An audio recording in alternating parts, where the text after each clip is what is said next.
Hello class and welcome to IST617 Motivational Aspects of Information Use. I am thrilled to be taking over IST617. It was formerly taught by a colleague of mine, Dr. Ruth Small. Dr. Ruth and I worked for many years on projects together, research and demonstration that have to do with motivation in the workplace, online, in learning situations. So this is, I'm sure, going to be one of my favorite courses to teach. I'm also going to call on Dr. Ruth again, even though she is now a Professor Emerita and retired. She will be called on during this course this fall because I'm going to ask her to talk to us about innovation and some of the projects she's doing, some of which I'm working with her on. So this is week 0, and I'm going to take the opportunity in week 0 to get you familiar with the way I organize the class. So let me just show you around a little bit. All right, when you first come in, you'll always land on the announcements page, and that's where I'll always have what we're going to do this week or just a quick welcome to the week for you. But then let's take a look at how I organize things over on the course menu. Over here on the left, I have 3 main headers: content, communications, and resources. Now under content is all the major content, like for example, the announcements. You can get back to the announcements page at any time. The syllabus and texts, the learning modules, and where you submit your assignments. Let's quickly just look at each one of those. But under syllabus and text, that's your quick way to look at the syllabus. I'd like to mention that I'm in the instructor mode, so something might look just a tad different to you in the student mode, but it's all relatively the same.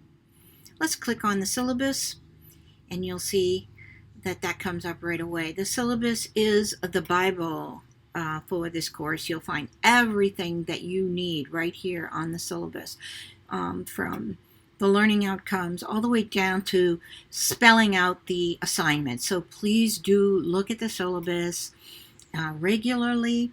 It has a week-by-week schedule breakdown, including the readings that you'll be coming up with.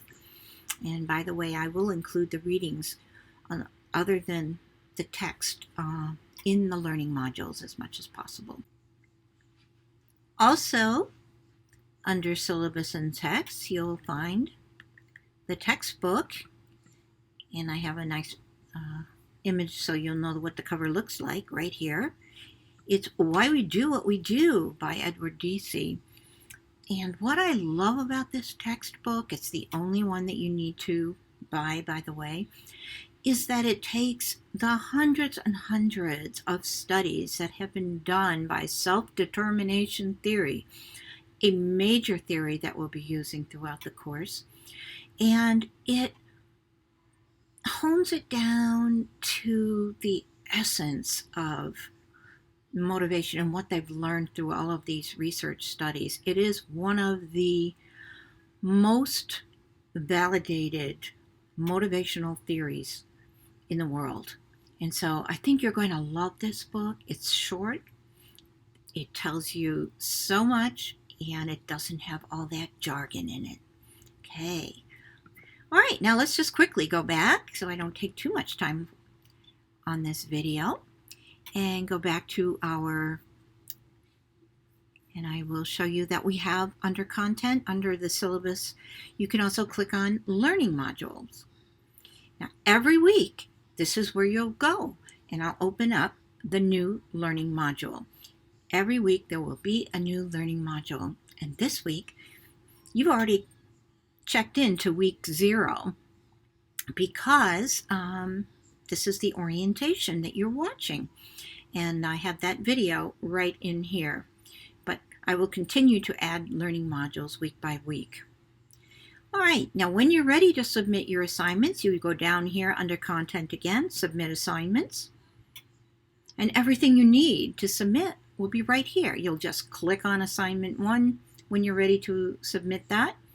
That's going to be your motivational theory presentation, and you'll be Once you're done with that, what you have to do is, if you've had a teammate for that, there is going to be the assignment 1 team questionnaire that you'll also fill out.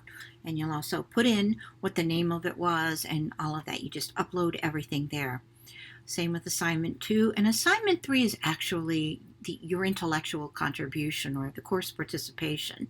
Now, even though I'm going to give you a grade on that, by December 7th, you're going to have to at least put in your summary of what you feel your contribution to the course has been.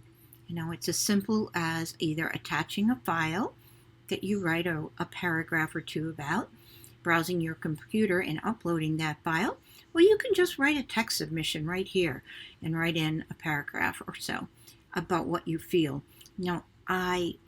Even though I'm grading this, it's necessary because of the learning management system for you to submit something into the learning management system so that it then allows me to give you a grade on that.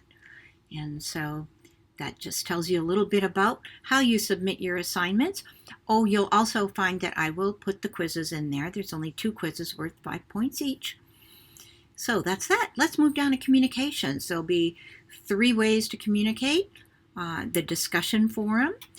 And right now, if I clicked on that, the only thing that would be in the discussion forum right now is the introductions, which I'm hoping you'll do as soon as you can and tell us a little bit about yourself.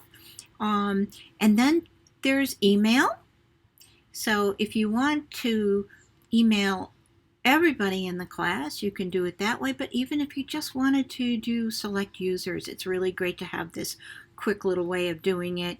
You click on whoever you want to email in the list, you put them over here, you set up your thing there and make your message, and that's all there is to it. Okay, and let me just go back 1 to where we were, and let's see, there's groups. Now, I haven't set you into groups for anything yet, so there's no groups in there, but just so you know where that is. I've also got a major header for resources, and one of the best resources is knowing where to get help on Blackboard if you need it. So Blackboard Learn Help for Students is right available to you. When you finished using that, you need to use the back arrow to get back to the course site. And another handy one is My Grades, so that you can keep track of that. And finally, just tools. Now, I put in the what I think you'll need to email in the Blackboard help, but there are other tools here and you might find them useful as well. Oh, one other thing I'd like to mention, even though I used to have a Twitter feed under communications in most of my courses, but Twitter has deprecated their Twitter feed for hashtags, and now I'm very disappointed about that. But I would love to see you tweet throughout the semester using the hashtag IST617. So I'll put that in the announcement as well, because when you come up with interesting things that you find that you think, oh, that relates to a theory, or that's a scenario that looks like something we're talking about in class, please do share it with us. We'd love to, keep current on everything that way. It's another way to make everything we do in this class current. One last thing I'd like to say is that no matter whether you come to this course as an LIS major, Library and Information Science, or an IM major, or other, I really believe that you're going to take away so much that you can apply to your own situation. And the fact that this course allows so much choice, and one of the major assignments, assignment number 2, is great, because whatever it is that you're thinking about, that you feel like you could be passionate about, I think you'll be able to find a way to do it with the amount of choices that's available to you. I really look forward to meeting all of you and the introductions and so forth. So let's get started on this course. It's week by week. I will open up every module. It's not every 2 weeks, it's every week. And I look forward to starting the course with you. That's all I have to say from my orientation.